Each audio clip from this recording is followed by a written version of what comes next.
Hello, my friend. How can I help you today? Hello, Frank. I saw your profile that you have the training experience, so we can write. Yeah, I say that again. What did you like on my profile? I didn't understand. Oh, I saw your profile that you said you have trained many people. Train people to be teachers, train people to be IELTS examiners, trained a lot of people. Yeah. Oh, okay, got it. So today, I think we can talk about a topic that I found that one essay said moving back with parents may improve well-being. So I want to know your opinion. So say that again. So what is the topic you want to cover? Okay, I will send it to you. Moving back it, Mo- moving it. Moving with parents may improve well-being. Oh, so moving back in with your parents. Yes. All right. So what do you think about that? I think it is very correct because your parents can you don't have to run the apartment or house. Your parents' house can give you to live, share it with you live. So I think it is a good choice, but it depends. Sometimes our family or our parents live in the hometown, but when we study, when we worked, we have to move to another city. Uh, and if you want to move with your parents, that which means you have to work in your hometown. Sometimes the hometown don't have enough opportunities. Okay. So what do you think?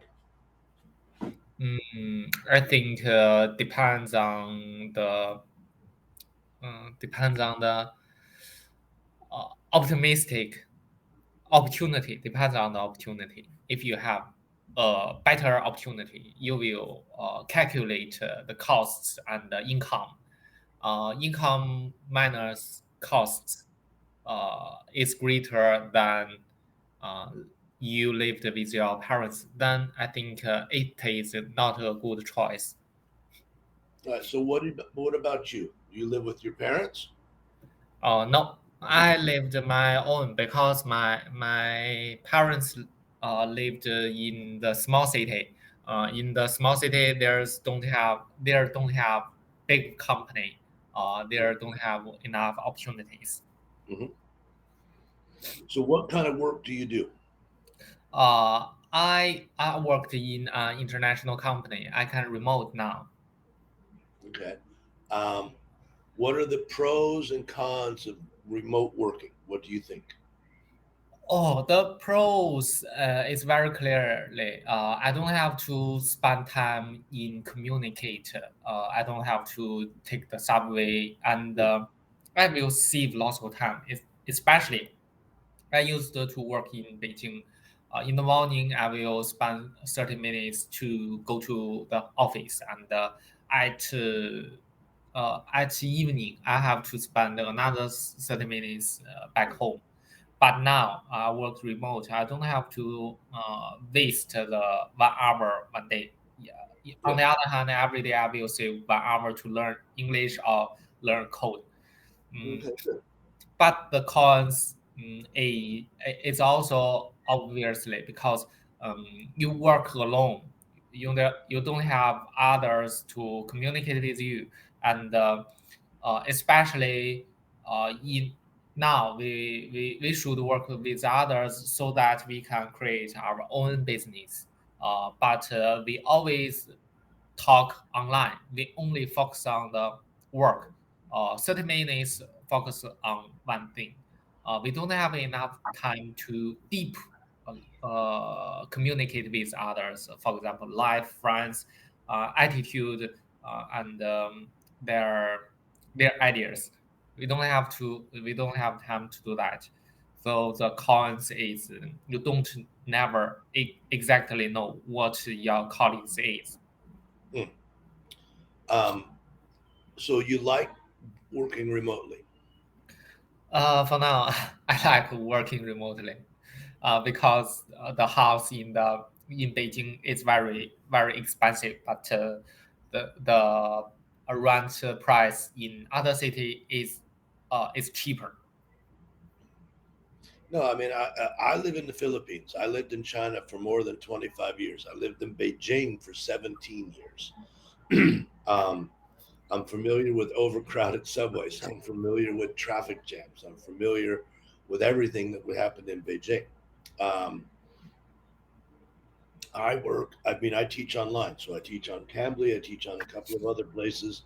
Um, I did the 996 in China. I mean, I was up at 6 in the morning, out the door by 7, first class by 9, second class, third class, fourth class, fifth class, home at 9 p.m. at night.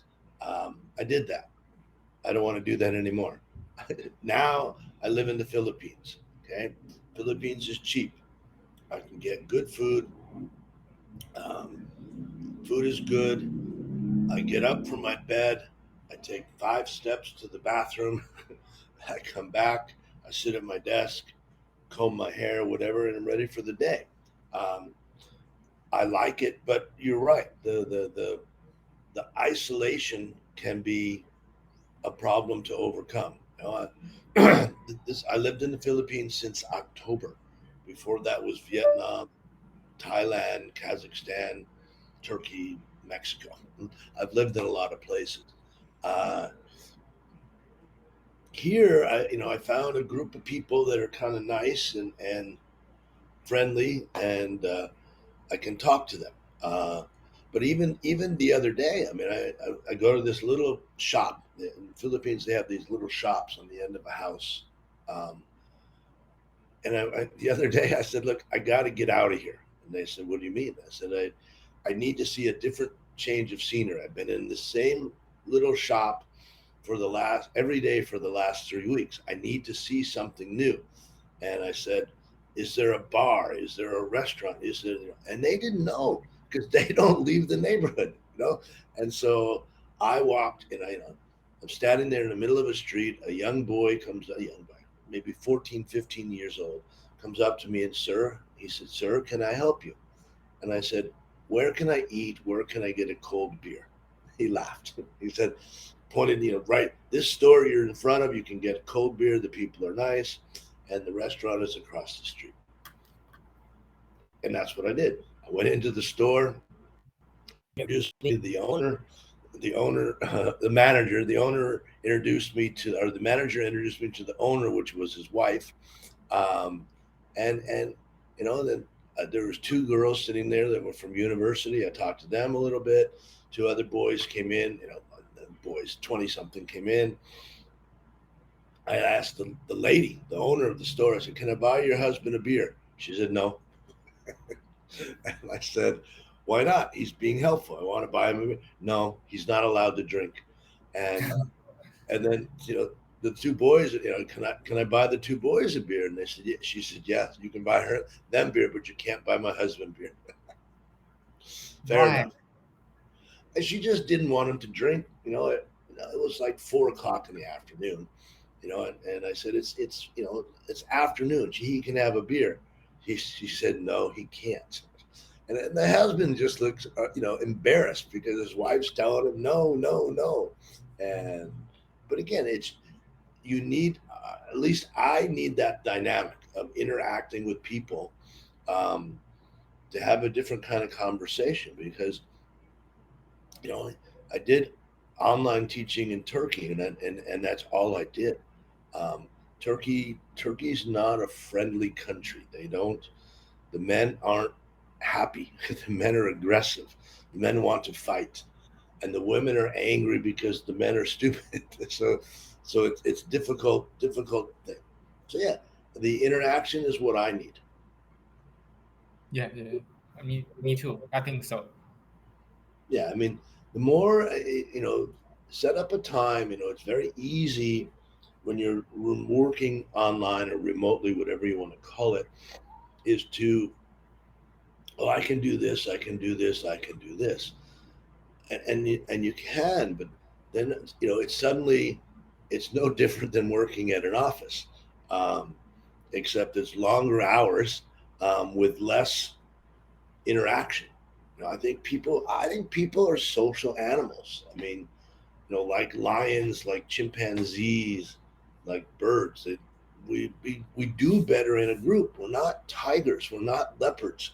We're not individual. I mean, some of us are. I can survive pretty much anywhere, but again, it's that interaction is what I need every once in a while. Yeah, yes, yes. So, what do you do for fun? I what did I do for fun? Let me think. In my spare time, I usually code. I have a goal. I want to be the most. I want to be a man.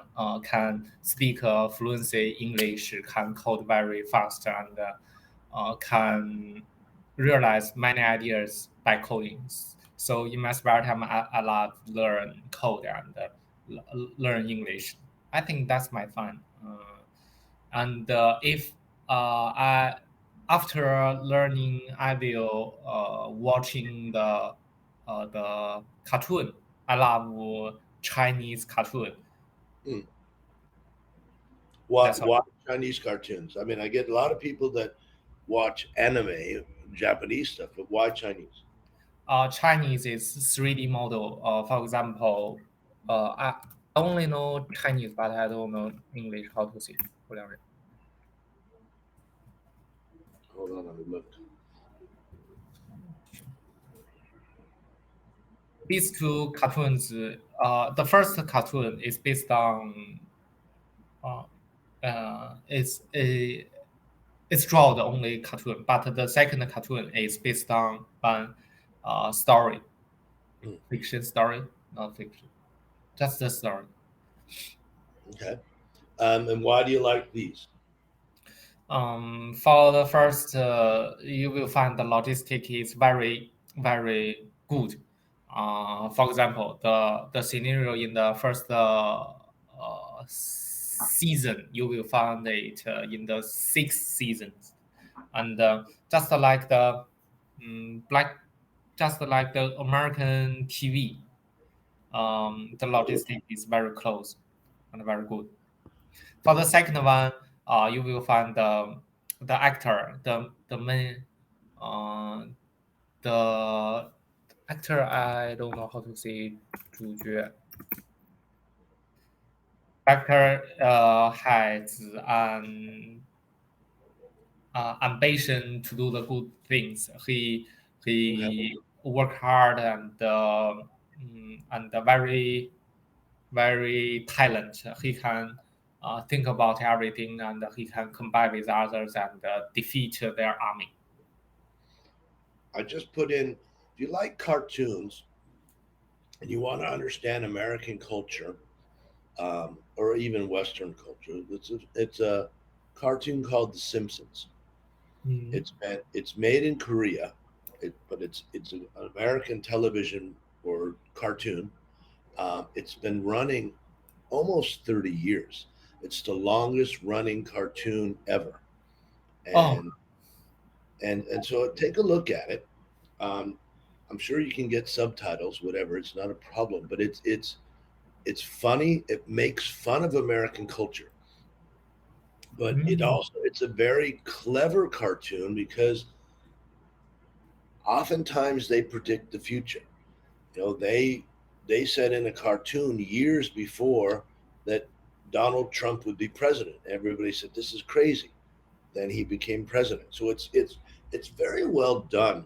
And the why I say watch a cartoon or watch a series is because you get to know the characters.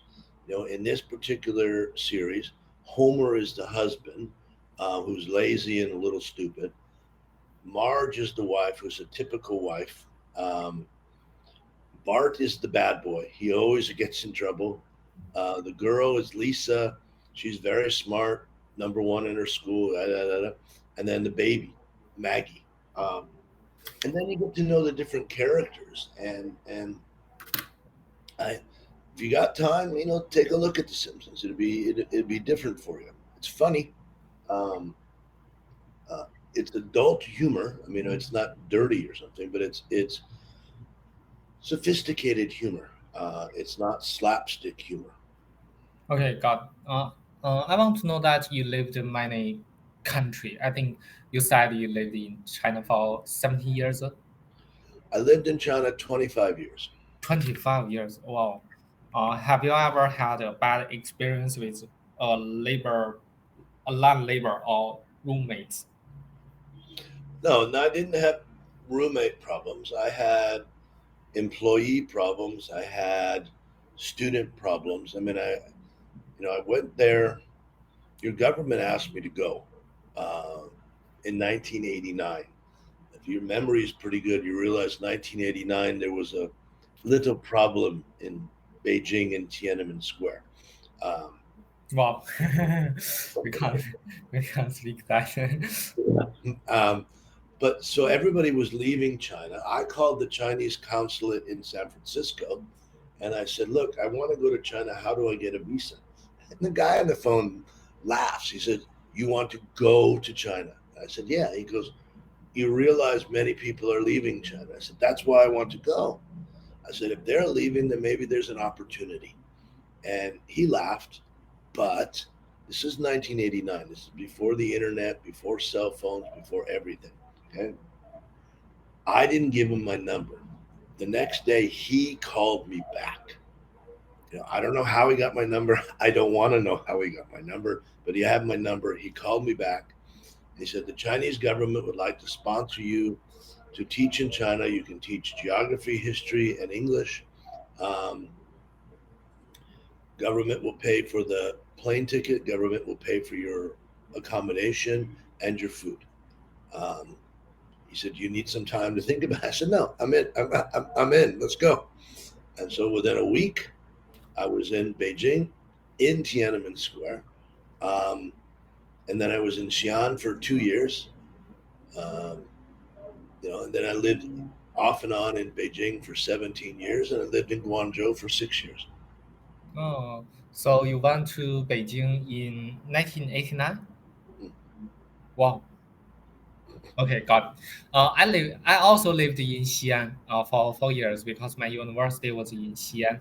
Mhm. And I think the weather in Xi'an is very very hot, and the air is not very fresh. No. Yes. When I lived in Xi'an, um, everybody there used these little coal burners, like a round thing with bricks in it. And so every time you blew your nose, it was black. I mean, the air was really bad back in 1989.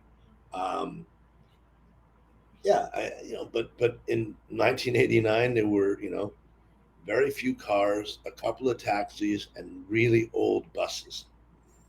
A long time ago. To be honest, at that time I did not birth, right? 1989. Yes, because my birthday is on 1993. Mm. Wow, so So I completely. I lived in China longer than you. No.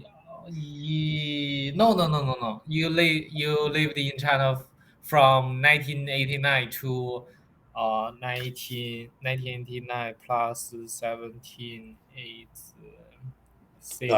I lived 25 years in China. Oh, sorry, 25, 4, 2, 2024. No, 20, 2014. You left China in 2014? No, I left China in 2019, before the pandemic. Um, but again, I just lived in it. I'd stay in China. I'd go away. I went to Africa for a year. I went to Korea for 2 years. I just would come and go.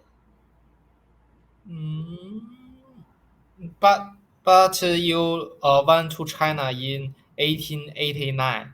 You left 1989. 1989. Uh, but you left China in 2019. So you lived in China for 30 years old, 30 years.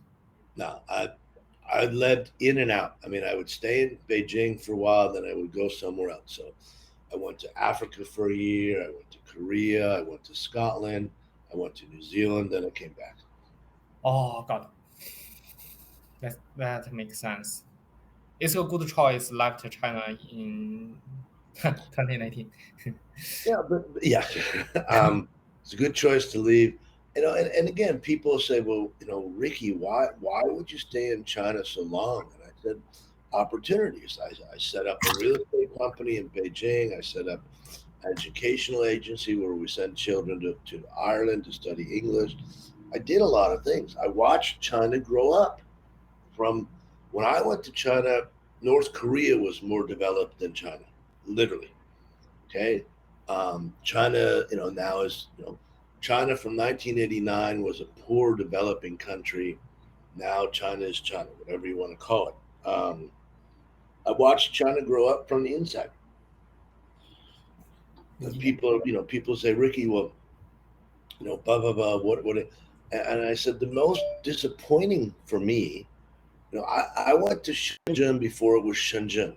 Okay, it was a fishing village, and I could go in because I was a foreigner and I had a Chinese passport, Chinese ID. Let me go anywhere I wanted to go from the government. Um, and people said this is going to be a future city. I'm looking at it, I'm like, okay, you say so, no worries. I didn't believe, but now I know Shenzhen is Shenzhen. But I watched China grow up. I went back to America.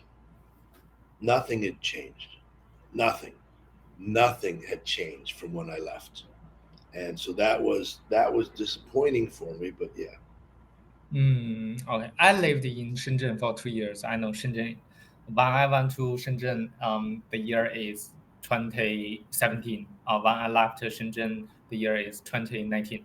I found at that time when I went to Shenzhen, I found Shenzhen is a world class city. It is very new. Everything is very new, especially the building. yeah. And nobody's from Shenzhen.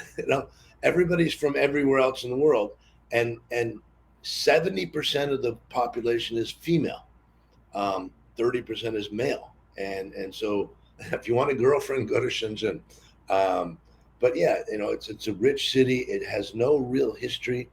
Um, it's like San Francisco. It's like New York. It's like Los Angeles, all in one city. So different.